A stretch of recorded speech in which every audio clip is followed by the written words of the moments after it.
to go.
안녕하십니까. 금요일 뉴스데스크의 바람잡이 지영훈입니다. 안녕하세요. 윤유정 기자입니다.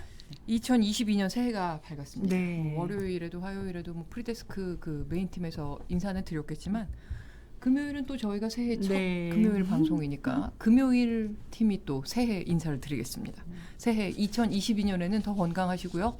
소름 끼칠 만큼 좋은 일만 함께 하시길 기원하겠습니다. 네. 한마디 덕담을. 그러게요. 원래 1월은 한 달 내내 서로 덕담하는 그런 네, 달이잖아요. 그렇습니다. 그리고 2월에는 또 그 음력으로 그렇죠. 설이 또 있으니까 2월엔 또 설날 덕담을 또 하고. 덕담이야 뭐 많이 나누면 네, 나눌수록 네, 좋은 그렇습니다. 거니까요. 1월과 2월은 네. 덕담의 달로. 그렇죠. 네, 그렇게 스타팬 하겠습니다. 여러분들 모두 건강하시고요. 정말 올해는 원하는 일 전부 다 이루시길 바랍니다. 네. 네. 네. 전부 다까지는 현실성이 좀 없으니까 한 가지라도 꼭 이루어지시길 바라겠습니다. 네. 네. 오늘 노래 새벽별님이 신청해주신 곡이에요. 검정지만 홀리우드 노래였습니다. 네. 네. 아, 오늘 이사나님, 영은 기자님도 복 많이 받으십시오. 네. 빌로바 TV님, 지영은 누나 똘똘이 스머프로 돌아오셨네요. 네, 똘똘이 스머프. 뭐 여러 가지 평이 있네요. 똘똘이 스머프다, 덕선이다, 영심이다. 네. 네, 새해 또 어떤 평을 해주실지 궁금합니다. 굉장히 오랜만에 뵈니까 더 반가운 것 같아요. 그렇죠, 네. 맞아요. 반갑네요. 네. 네. 자, 빵꾸똥꾸와 덕선이가 진행하는 금요일 뉴스 프리데스크. 네. 자, 오늘 낮에 눈에 띈 소식들부터 간추리면서 시작하겠습니다. 네. 네, 미국 화이자사의 코로나19 먹는 치료제 이게 이름이 팍스로비드. 첫 물량이 다음 주에 들어옵니다. 방역 당국은 최대한 빠르게 현장에서 사용될 수 있도록 누구에게 투약을 할지 어떤 경로로 공급할지 등에 대한 세부 기준을 지금 마련하고 있습니다. 네. 현재까지 우리 정부가 구매 계약분으로 확보한 먹는 치료제는 총 100만 4천 명 분 정도 된다고 해요. 네네. 네. 제약사별로는 화이자사와 76만 2천 명분을 계약을 했고 그리고 머크앤컴퍼니하고 24만 2천 명분을 계약을 했다고 밝혔습니다. 네. 네. 그리고 국내 기업 11곳도 지금 먹는 치료제를 임상하고 있는 곳이 있다고 해요. 그래서 네. 정부는 이 기업들과도 개발 상황과 임상 결과들을 계속 이제 팔로우업을 해서 구매를 검토하겠다. 살만하면 그렇게 밝혔습니다. 네, 임상이 잘 진행돼서 네. 모쪼록 지금 3상인 것도 여러 군데 있더라고요. 잘 됐으면 좋겠습니다. 네. 다음 소식 볼까요? 네. 네. 야, 이거 한 번쯤 다 들어보셨을 거예요. 네. 요즘에 이제 백화점마다 아침 시간이 되면 길게 줄을 서는 분들이 많이 계신다고 하는데 이게 명품 샤넬 매장에 입장하기 위해서 줄을 선다고 해요. 이게 보니까 뭐 입장을 하기 위해서 줄을 안 서면 이제 들어갈 수 없는 상황 모양이더라고요. 그럼 줄을 쓰면 다 들어가긴 들어가나요? 근데 하루에 이게 입장이 정해진 분들이 계시니까 앞에 분들이 쇼핑하는 시간을 길게 가지시면 또 힘들지 않을까요? 아, 제한 네. 인원이 또 있군요. 매장 안에. 요즘에 뭐 인터넷에 떠도는 걸 보니까 오랫동안 기다린 다음에 들어갔더니 또 앞에 분들이 모든 물건을 또 싹쓸이해서 원하는 물건이 없었다라는 얘기도 그래서 있고요. 7시부터 줄을 쓴다고 합니다. 이게 새해 들어서 다른 명품 브랜드 몇 곳이 가격을 올렸습니다. 그랬더니 이번에는 샤넬 차례다. 이런 분위기가 좀 확산되면서 줄 서기가 더 심해졌다고 합니다. 네. 그래서 샤넬은 근데 작년에도 4번에 걸쳐서 제품별로 가격을 뭐 최대 36%까지 인상한 제품도 있다고 합니다. 원래도 그러니까 비싼데. 그러니까요. 이렇게 계속 인상이 되니까 이것만 겨냥하고 샤넬 제품만 전문적으로 사서 되파는 리셀 하는 그런 업자들도 많아졌다고 합니다. 네. 리셀 업자들이 이렇게 매장을 돌면서 이렇게 물건들을 다 사다 보니까 또 일반 소비자들은 더 사기 힘든 걸 수도 있을 것 같고요. 네, 맞습니다. 근데 글쎄요, 저는 이 명품이라는 게 사실은 굉장히 고가의 평생 한두 개 사기도 어려운 거잖아요. 네. 근데 이걸 이렇게 대접 못 받고 줄까지 서서 사야 되나라는 생각이 들어요. 네, 뭐 물론 이제 수고만큼 얻는 게 있으시니까 줄을 서시는 거 아닐까요? 글쎄요, 뭐 이렇게 뭐 필요에 의해서 사시는 건 모르겠는데 아무튼 지금 뭐 그 리셀러들이 받는 그 프리미엄 피가 엄청나다고 제가 들었거든요. 그래서 오히려 이런 것들이 더 뭐 구매 욕구를 부추기고 좀 그러는 거 아닌가 싶은 생각이 들어서 좀 안타깝기도 합니다. 네. 네. 포터헤리님 유튜브 생방송인가요? 물어보셨습니다. 생방송입니다. 네, 생방송입니다. 이제 알게 되셨으니까 네. 자주 들어와 주시면 프리데스크 좋겠습니다. 저희가 2년째 생방송을 하고 있습니다. 이제 3년째네요. 2022년 됐으니까. 그러게요. 네. 네, 이번에는요, 우리 모두에게 와닿는 가격 인상 관련 소식 하나 더 준비했습니다. 스타벅스에서 판매되고 있는 음료 53종이 있는데 이 중에 46종의 가격이 13일부터 오릅니다. 자, 뭐 대표 메뉴죠. 아메리카노. 지금 4,100원인데 4,500원으로 오르고요. 이거 톨 사이즈 기준입니다. 그리고 카페라떼와 카푸치노. 이런 좀 보편적인 메뉴들 등 23종 400원씩 인상됩니다. 그리고 캐러멜 마끼아또, 돌체라떼 등 15종류는 300원씩, 프라푸치노 등 7종은 200원씩 오른다고 합니다. 요즘 사실 식사 끝내고 커피 한 잔씩들 많이 하시는데 이건 뭐 거의 10% 정도 인상이 되는 거니까 정말 많이 크게 느껴지거든요. 그러니까 스타벅스가 이제 가격을 올릴 수밖에 없는 이유를 설명을 하면서 비용이 너무 상승했다. 남미가 이제 요즘 기후가 전 세계적으로 문제니까 여기도 가뭄, 한파 같은 것 때문에 원두 생산량이 많이 줄었다. 그래서 선물거래소에서 원두 선물 가격이 10년 만에 최고가를 찍었다. 이렇게 설명을 했어요. 그리고 이제 뭐 이건 커피뿐만 아니라 여러 곳에서 얘기하지만 코로나19 때 물류가 원활하지 않아서 이렇게 되면 사실 물류가 빨리빨리 될 때보다 물류비가 상승할 수밖에 없으니까요.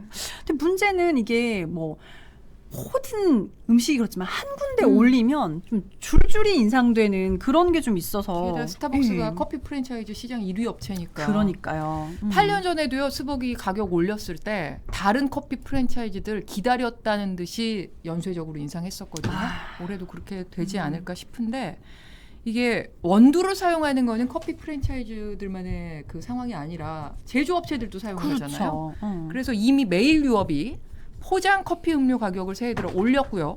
동서식품 업계 1위죠. 인스턴트 커피, 커피 믹스와 카누 등을 14일부터 평균 7.3% 가격 올리겠다고 했습니다. 이게 직장인들에게는 없으면 안 되는 게 사실 믹스커피 마시는데 어허 이분이 믹스커피 마시는디 하셨습니다. 네. 그러게. 근데 홍승표님께서 원두 가격 내리면 가격 안 내릴 거면서라고 말씀 주셨는데 항상 그런 것 같아요. 맞아요. 어떤 원자재 값이 올라서라고 얘기를 하면 원자재 값이 내릴 때도 있잖아요. 그렇죠. 근데 절대 가격이 내려가지 않더라고요. 소비자 물가 상승률이라고 우리가 흔히 말하는데 왜 소비자 물가 상승률이라는 것만 보편적으로 우리가 쓰는 용어일까요? 그러네요. 소비자 물가 하강률이라는 것도 있으면 좋겠네. 네, 생각해볼까 그러네요. 네. 다음 기사 볼까요? 네. 이 기사는 제목만 봐도 제가 픽한 기사는 아닙니다. 네. 보여주세요. 네. 제가 프로테니스 관람을 굉장히 좋아하기 때문에 제가 픽했습니다. 네. 4대 메이저주 대회 중 한 곳이죠. 시즌에 새해를 여는 대회죠. 호주 오픈 1월 초. 과연 그 세계 랭킹 1위인 세르비아의 노박 조코비치가 이번에 4연패를 달성할 것인가가 테니스 팬들의 초미의 관심사였습니다. 여러분들은 어떠실지 모르겠지만 저는 그렇습니다. 네, 테니스 팬들은 관심이 있을 수 있으니까요. 네. 작년에는 조코비치의 이제 4대 메이저 그랜드 슬램이 초미의 관심사였다면 실패했죠. US에서 못하면서. 올해는 이제 4연패가 초미의 관심사인데 애석하게도 호주 당국이 조코비치의 입국을 거부했습니다.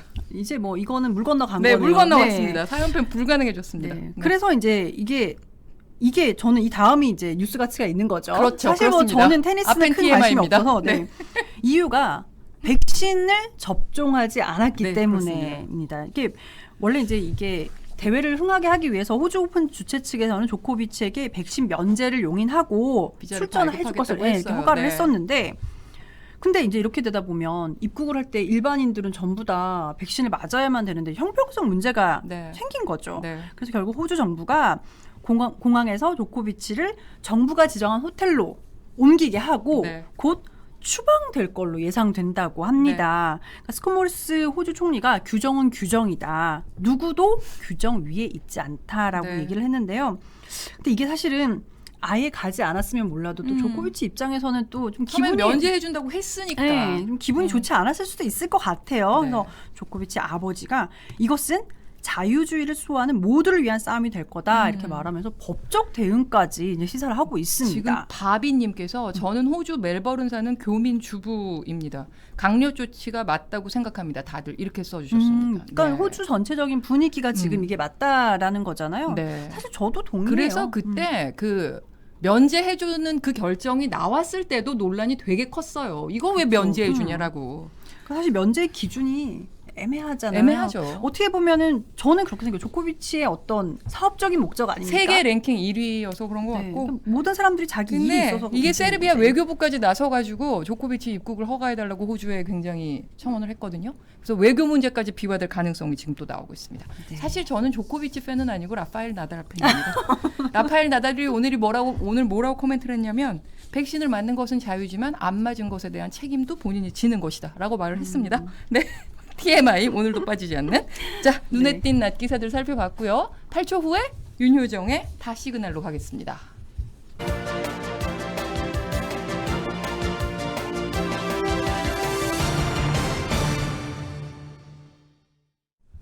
네, 과거로 돌아가는 시간 여행 코너입니다. 오늘은 무슨 내용입니까? 네, 오늘은 일단 2008년으로 네, 돌아가 좀 보려고요. 네, 얼마 안 가네요. 비교적 좀 네, 비교적. 최근이죠. 14년 전인데요. 2008년 오늘이 1월 7일인데 2008년 1월 7일에 딱 같은 날. 경기도 이천에 위치한 한 냉동 물류 창고에서 불이 났습니다. 최근에도 사실 물류 창고 화재가 네. 있었는데요. 당시에 이 이천 물류 창고 화재로 40명이 숨지고 9명이 아주 크게 다쳤는데요. 네. 우선 영상 먼저 보시고 얘기 계속 나눠보도록 하겠습니다. 여러분 안녕하십니까. 경기도 이천에 있는 냉동창고 화재 참사 소식부터 전합니다. 끔찍합니다. 사망자만 최소 40명에 이를 것으로 보입니다. 먼저 남상호 기자가 보도합니다.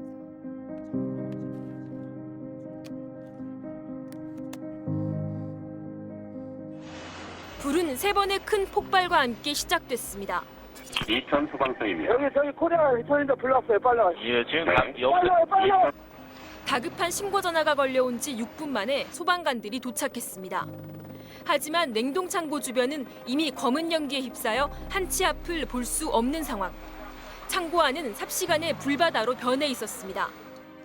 불길이 창고 내벽에 설치된 단열재를 태우면서 유독가스는 더욱 심해졌고 보관돼 있던 냉매화품까지 잇따라 폭발하기 시작했습니다. 눈앞을 가리는 연기 때문에 소방관들은 발화 지점에 접근하지도 못했습니다. 중장비로 땅에 구멍을 뚫자 연기는 잦아들었지만 불이 꺼진 창고 안은 철제 기구가 엿가락처럼 휘어져 처참한 상태였습니다. 17명은 가까스로 탈출했지만 나머지 인부 40명은 불길과 연기에 갇혀 아비규환 속에서 빠져나오지 못했습니다. 네, 그렇다면 이번 화재 왜 이렇게 인명피해가 컸을까요? 폭발과 함께 시커먼 유독가스가 순식간에 퍼지면서 작업 인부들이 출구를 제대로 찾지 못해 질식한 것으로 보입니다. 불이 난 냉동물류센터는 철골조 샌드위치 패널로 지어진 지상 2층, 지하 1층 구조였습니다. 불은 작업인부들이 몰려있던 지하 1층 기계실에서 시작됐습니다. 목격자들에 따르면 맨 처음 폭발이 일어난 뒤 다시 10초 간격으로 몇 차례 폭발이 계속되면서 불길이 순식간에 번져나갔습니다. 이때 지하 창고 내부에 있던 냉매제 등 화학물질들이 함께 타들어가면서 시커먼 유독성 연기가 지하 창고 전체로 퍼졌습니다. 인명피해가 컸던 가장 큰 이유는 당시 작업인부 대부분이 폭발이 발생한 기계실 쪽에서 일하고 있었기 때문입니다. 이들은 유독가스와 불길에 갇혀 곧바로 질식해 쓰러진 뒤 밖으로 나오지 못한 것으로 추정됩니다. 네, 이제 불이 난 지 12시간이 돼가고 있습니다. 그 사이에 사망자 30명이 확인이 됐습니다. 지금 화재 진압 작업은 거의 끝났고 현재 실종자 수색 작업이 한창입니다. 아직 10명의 실종자가 남아있어 사망자는 더 늘어날 전망입니다. 지하 1층에서 연기와 열기를 빼내느라 시간이 많이 지체됐고 급격한 열 팽창과 열 수축이 일어났기 때문에 붕괴 위험도 커 구조 작업이 늦어졌습니다. 또 지붕이 무너진 곳에 대해서는 일일이 구조물을 걷어낸 뒤에야 수색이 가능하기 때문에 어려움이 많습니다. 유독가스와 열기, 밀폐된 공간 속에서 소방관들은 위험을 무릅쓰고 실종자를 찾기 위해 내부 수색에 안간힘을 쏟고 있습니다. 네, 현장에서 옷에 불이 붙은 채 유독가스를 뚫고 겨우 살아나온 생존자 9명은 지금 병원에서 치료를 받고 있습니다. 이 가운데 몇 명은 생명이 위중한 상태입니다. 온몸에 붕대를 감은 환자가 고통스러워합니다. 화상을 입은 피부도 피부지만 폐에 가득 찬 유독가스 찌꺼기 때문에 숨 쉬는 것조차 고통스럽습니다. 이들은 대부분 전신에 2, 3도가량의 화상을 입었고 유독가스까지 많이 마셔 중태입니다. 중환자실 밖에 있는 가족들은 가슴속이 타들어갑니다.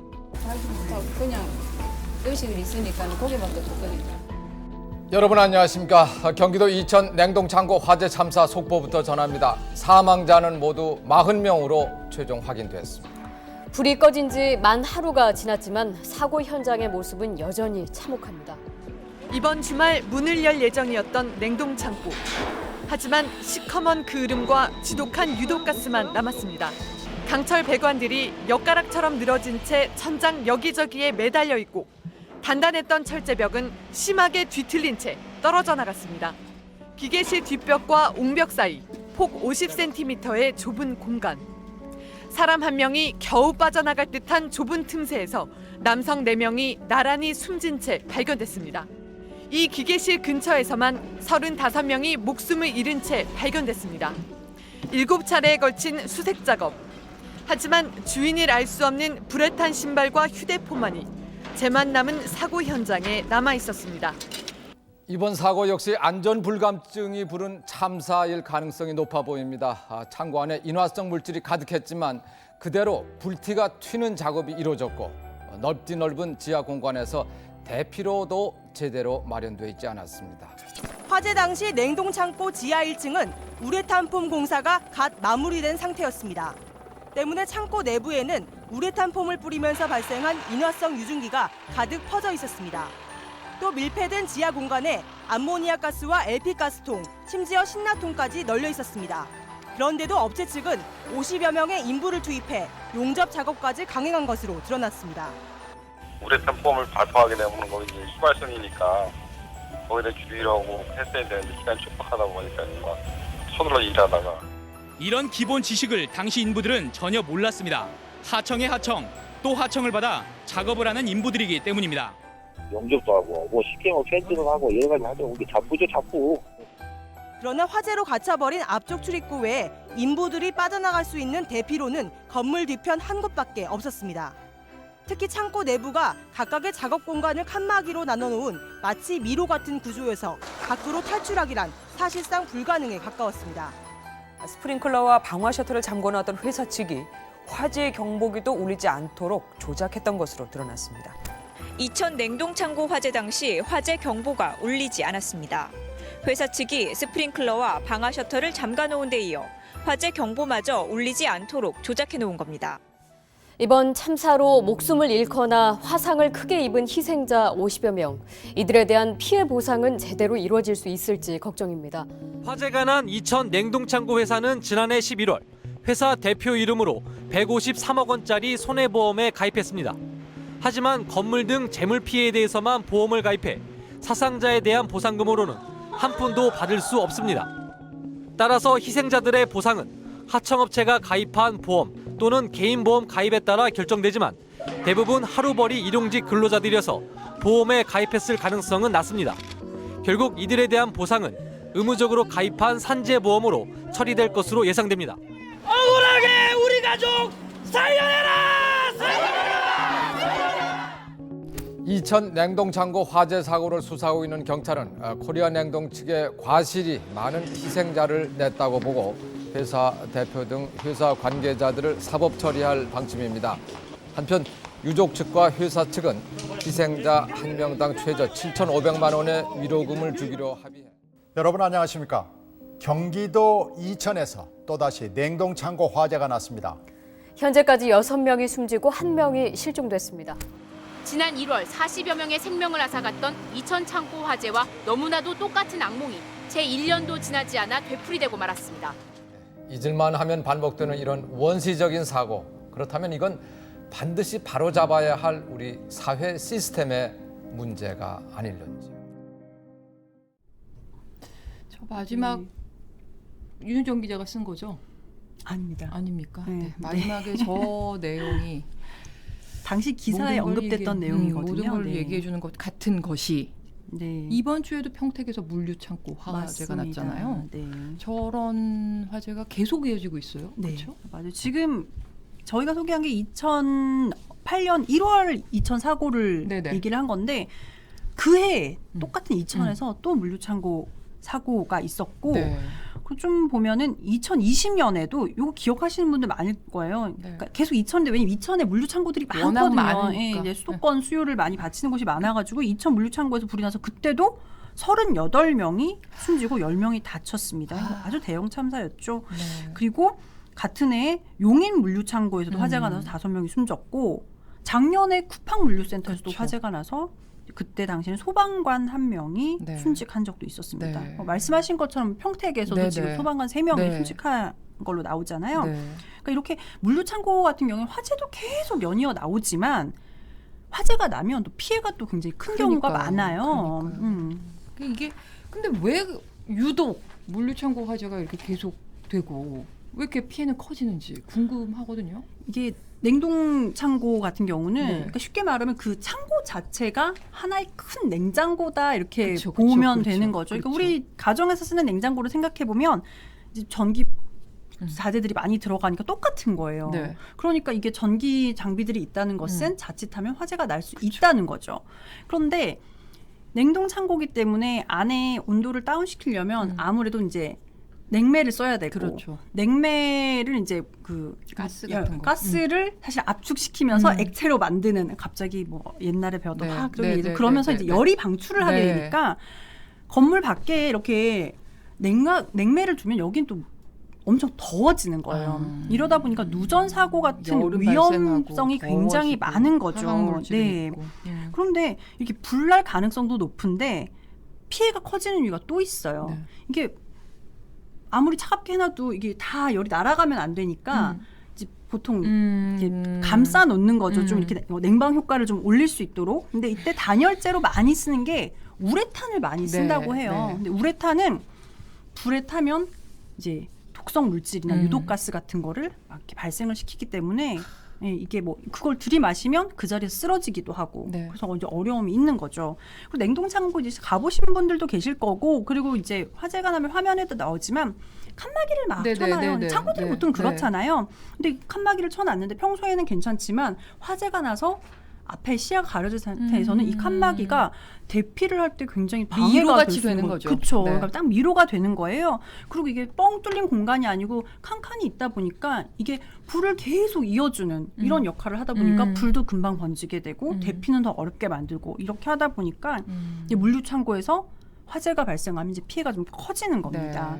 그런데 지금 여러분들께서도 뭐 원인을 잘 파악해야 된다라고 얘기하지만 결국은 물류 창고라는 게 이런 위험이 있지만 그렇기 때문에 이 위험성을 감안해서 더 철저하게 만들어야 되는 건데 마지막에 결정적으로 사람의 잘못이 항상 사고에는 개입하더라는 거죠.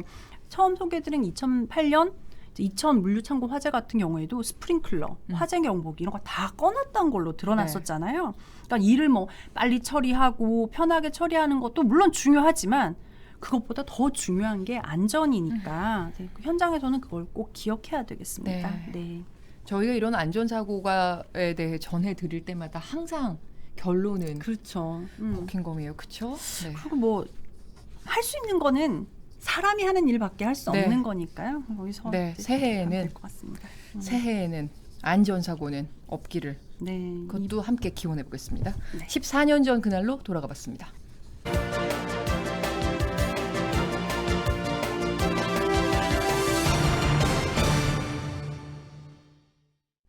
네, 새해 첫 권희진의 세계는 시작합니다. 권희진 기자 나와 있습니다. 안녕하십니까? 안녕하세요. 새해 복 많이 받으세요. 네, 새해 복 많이 받으세요. 아유, 새해부터 아주 경무에 시달리셨나 봐요. 네, 좀 살이 경무에 쏙 빠졌어요. 살 빠진 건 좋은데 하여튼 오늘도 화장을 못해서 죄송합니다. 네. 이렇게 뉴스데스크를 위해서 열심히 일을 하다가 여기 뛰어온 거기 때문에 좀 피곤해 보여도 양해를 부탁드리겠습니다. 오늘은 어떤 소식 가지고 오셨나요? 네, 요즘 뭐 러시아, 중국, 미국 이런 나라들에서 그 극초음속 미사일이라는 걸 개발하느라고 굉장히 경쟁하듯이 하고 있는데 북한이 또 얼마 전 5일이죠. 극초음속 미사일 자기들이 개발했다 이렇게 또 발표를 하기도 해서 오늘은 극초음속 미사일에 대한 얘기를 좀 해보려고 해요. 그러니까 지금 말씀하신 것처럼 지난 수요일 북한이 극초음속 미사일을 발사했다 이렇게 주장을 했습니다. 네, 수요일 아침 5일 아침 8시 10분에 자강도 북한의 자강도에서 동해안으로 미사일을 발사했는데요. 다음 날 이제 조선중앙통신 보도를 통해서 이게 극초음속 미사일이다 이렇게 발표를 했어요. 그러니까 미사일이 발사 뒤에 분리돼서 목표를 향해서 수평 상태 유지하면서 한 120km 날아갔다. 총 거리는 한 700km 정도 되는데 마지막 120km 정도를 그렇게 수평 상태로 날아갔다. 그러면서 좌우로 움직이는 변칙 기동이 가능했다. 이런 얘기를 했어요. 그런데 그 북한이 주장하는 극초음속 미사일이라는 건 어떤 건가요? 네, 북한이 작년 9월 28일에도 이제 같은 자강도에서 미사일을 발사했는데 이때도 이제 자기들이 처음으로 극초음속 미사일 발사했다라고 주장을 했죠. 이게 이제 극초음속 미사일은 화성 8형 미사일이다 이렇게 얘기를 했었는데 이때는 사거리가 200km 정도에 불과했어요. 그런데 이번에는 그래서 큰 주목을 못 받았는데 이번에는 700km로 사거리도 뭐 한 3배 이상 비행거리도 이제 늘어난 거죠. 사진을 보면요, 그 미사일 몸체에 지금 사진이 준비가 안 돼 있는데 미사일 몸체에 이제 날개가 달려 있는데 이걸 이용해서 마지막에 방향을 바꿔서 미사일 방어 체계를 교란할 수 있다 이렇게 주장을 했어요. 근데 이제 궁금한 거는 극초음속 미사일이라고 하면서도 이제 속도를 당시에는 공개를 하지 않았거든요. 그래서 이제 이게 기술이 굉장히 필요로 하는 건데 북한이 뭐 아무리 뭐 열심히 한다고 하지만 진짜 극초음속 미사일 개발하는 거 맞아? 네. 이런 의문이 사실은 좀 나오고 있죠. 그러면 왜 이때 쐈을까요? 그것도 궁금하긴 해요. 그렇죠. 뭐 북한이 중국의 그 베이징 동계올림픽을 앞두고는 도발을 하지 않을 거다 이런 얘기가 많았단 말이에요. 남해 잔치, 특히 이제 중국의 잔치에다가 재를 뿌리면 좋을 게 하나도 없잖아요. 그런데 이제 미사일을 발사했단 말이죠. 그리고 어제는 특히나 이제 이 끊어졌던 남북 철도 동해선 있는 그런 행사도 있는 날이었고, 그래서 이 의도가 뭐냐 이게 좀 궁금하단 말이에요. 근데 그 북한이 조선중앙통신 보도를 통해서 뭐라고 했냐면은 당대회에서 제시한 국가 전략 무력의 현대화 과업을 한 거다. 우리 5개년 계획을 통해서 이제 이 군사력을 강화하기로 했는데 그 5대 과업이라는 게 있는데 그 중에서 가장 중요한 핵심 과업 완수했다. 미사일 뭐 개발을 했다 이런 얘기죠. 그러면서 이제 강조하는 얘기는 이게 무기 개발이지 우리 도발 이런 거 아니다. 이런 얘기를 한 거예요. 그 일본 조총련 기관지 조선신보라고 있는데 이게 이제 북한의 입장을 대변하는 신문인데 여기도 정해진 계획에 따른 거고 무력 시위 아니다. 중점 과제 수행이다. 이런 얘기했고 그래서 이제 보면은 미사일 발사에 대해서 미국이 뭐 규탄한다고 하고 북한이 대화에 복귀할 뜻이 없는 거 아니냐 이런 얘기들 분석들 자꾸 나오고 하니까 그런 거 아니다라고 반론을 제기한 걸로도 좀 보여지거든요. 심지어는 이제 전쟁을 막기 위해서 현실적인 힘을 키우고 그걸 검증하고 있는 거다. 그러니까 전쟁 막기 위해서 우리 이거 실험하는 거다 이렇게 주장을 하기도 했어요. 북한은 그동안에 이제 유엔과 같은 국제사회에서 남한은 잠수함 탄도 미사일 같은 거 이런 첨단 무기 시험은 내버려 두면서 북한이 하면은 이거는 문제다. 제재 대상이다. 이렇게 얘기하는 거에 대해서는 이건 이중 잣대다. 이렇게 주장을 계속 해왔거든요. 그러면서 이게 정상적인 무기 개발이라는 걸 강조하면서 이중 잣대 되지 말아라. 뭐 이런 의도가 있다는 분석도 있어요. 근데 지금 들어보면 그 극초음속 무기가 상당한 기술력이 필요한 것 같은데 네, 그렇죠. 북한이 이걸 진짜 개발한 게 맞나요?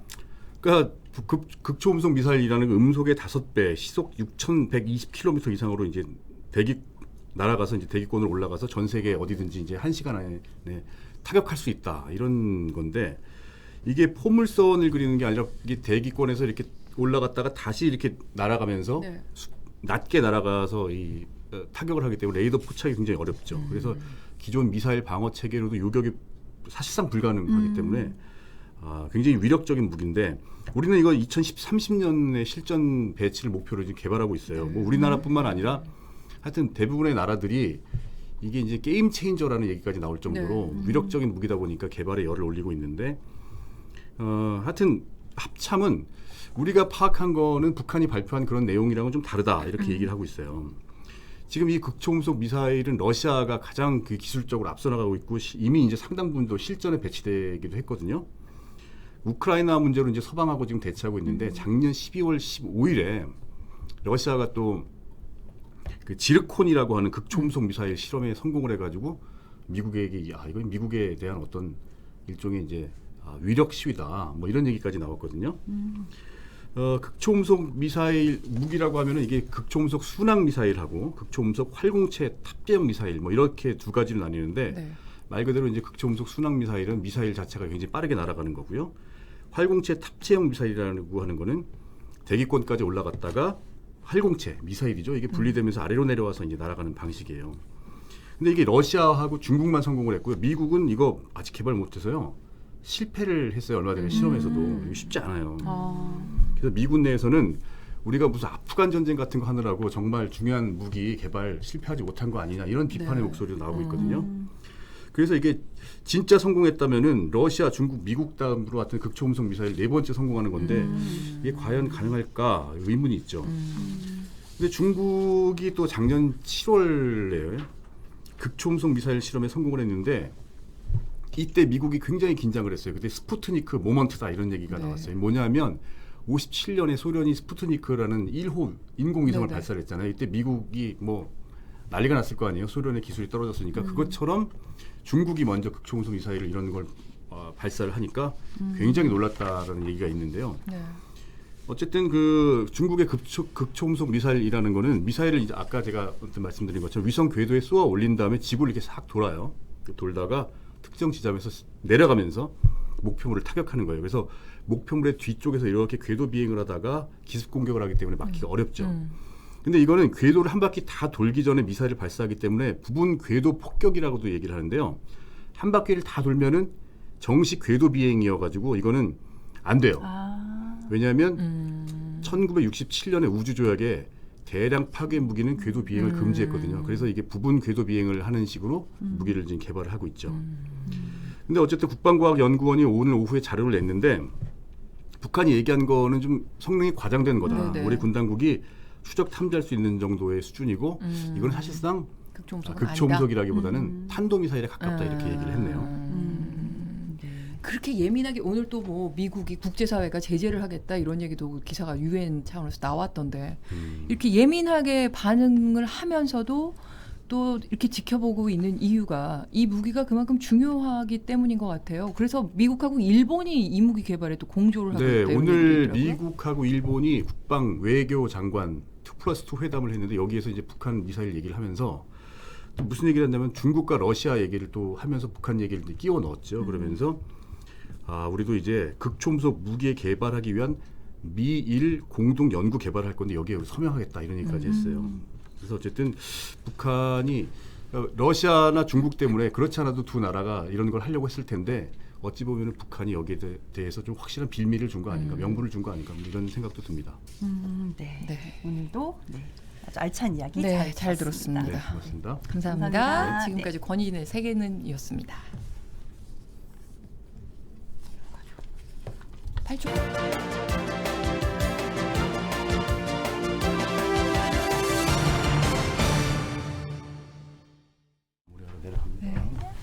네. 오늘 우리 뉴스 프리데스크의 안고 큐시트 산책 가보겠습니다. 네. 자, 오늘 톱 기사는 어떤 건가요? 네, 톱블록은 역시 오늘도 코로나 소식들입니다. 오늘의 화두는 방역 패스입니다. 앞서 사흘 전에 서울행정법원 행정 8부가 학원과 독서실 등의 방역 패스 적용하는 게 학업권과 직업 자유를 침해한다 이러면서 효력을 정지시킨 바가 있죠 이미. 근데 이와 별도로 또 다른 시민과 의료진 1000여 명이 모든 업종에서 방역 패스를 아예 멈춰달라 이렇게 정부를 상대로 낸 집행 정지 처분 신청이 있었습니다. 그래서 이 건에 대한 신문이 오늘 진행이 됐습니다. 근데 현행 방역 패스 제도가 오는 10일부터 의무화가 되기 때문에 이거는 아까 그 학원과 독서실은 행정 8부였잖아요. 이건 행정 4부에서 맡고 있는데 재판부는 최대한 빨리 결론을 내겠다고 밝혔습니다. 자세한 소식. 과연 방역 패스의 앞날은 어떻게 될지 오늘 뉴스데스크에서 확인하실 수 있습니다. 네.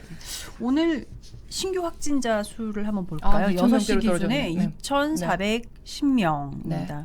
근데 이게 어쨌거나 지금 거리두기를 좀 강화한 이후에 조금은 줄었지만 이게 사실은 예전이랑 비교하면 아직도 어마어마하게 많은 거거든요. 게다가 오늘 또 더 좀 우려되는 예측이 하나 나왔습니다. 이게 또 코로나 관련 주목해봐야 할 오늘 뉴스데스크에서 다룰 또 다른 소식인데 오미크론 변이가 우리나라에서도 그 해외처럼 우세종이 될 경우에는 2달 후 3월엔 하루 평균 신규 확진자가 2만 명이 될 수도 있다. 이런 예측이 나왔습니다.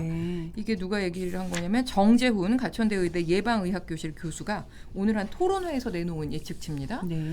근데 오미크론 변이가 왜 기존의 델타 변이보다 중증으로 악화될 가능성은 좀 적다. 이런 얘기가 많이 나오고 있잖아요. 그래서 정 교수는요. 중증화될 확률이 델타의 절반 수준 정도, 45%로 예측했어요. 절반 수준 정도라고 해도 워낙 감염자 자체가 많기 때문에 중환자 수도 2,000명 이상이 될 가능성이 있다. 이렇게 얘기했습니다. 그렇겠네요. 뭐 절반 수준이라면 확진자 수가 2배가 돼버리면 결국 같은 수가 똑같은 거죠. 거니까. 그렇죠. 맞습니다. 역시. 다양한 코로나 관련 뉴스 준비되어 있으니까 오늘 뉴스데스크에서 함께 보시기 바랍니다. 다음 소식은 어떤 건가요? 네, 가겠습니다. 이거 2022년 새해가 밝자마자 뭐 금융시장을 발칵 뒤집어놓은 소식이 하나 있었습니다. 그러게요. 오스템 임플라트 횡령 사건이었습니다. 무려 1,800억 원이었죠. 이 횡령한 혐의를 받고 있던 재무팀장 이모 씨가 어젯밤에 체포가 됐습니다. 부인 명의 건물에 숨어 있다가 발각이 됐습니다. 근데 은신처에서 이 이모 팀장만 잡힌 게 아니고요. 1kg짜리 금괴 400여 개가 함께 발견됐습니다. 이모 팀장은 지난달 18일부터 여러 번에 걸쳐서 금괴를 무려 851개나 사들였다고 하거든요. 야, 근데 이번에 400여 개가 나왔어요. 그러니까요. 500개는 어디 가는 걸까요? 어디에 있을까요? 그러게요. 오늘 뉴스데스크에서 전해드리겠습니다. 어디에 있는지까지 전해드리지는 않습니다. 솔직히 말씀드리겠습니다. 실망하실 수 있으니까. 이 행방에 대해서 네. 짐작하실 수 있게 전해드리겠습니다. 네. 이제 20초 남짓 남았는데 마지막 소식 네, 짧게 전해주시죠. 네, 김다운 씨 소식 새해 벽두부터 많은 사람들의 마음을 울렸죠. 단독 보도로 오늘 그 2인 1조로 작업해야 하고 감전을 막아주는 활선차 사용한다 이런 안전 규정이 전혀 지켜지지 않았다는 것이 확인됐습니다. 속보가 준비되어 있으니까요. 뉴스데스크에서 확인하시기 바랍니다. 네, 이제 본방 시작할 시간이네요. 네, 바람잡이 물러가겠습니다. 저희는 다음 주에 다시 오겠습니다. 감사합니다. 감사합니다.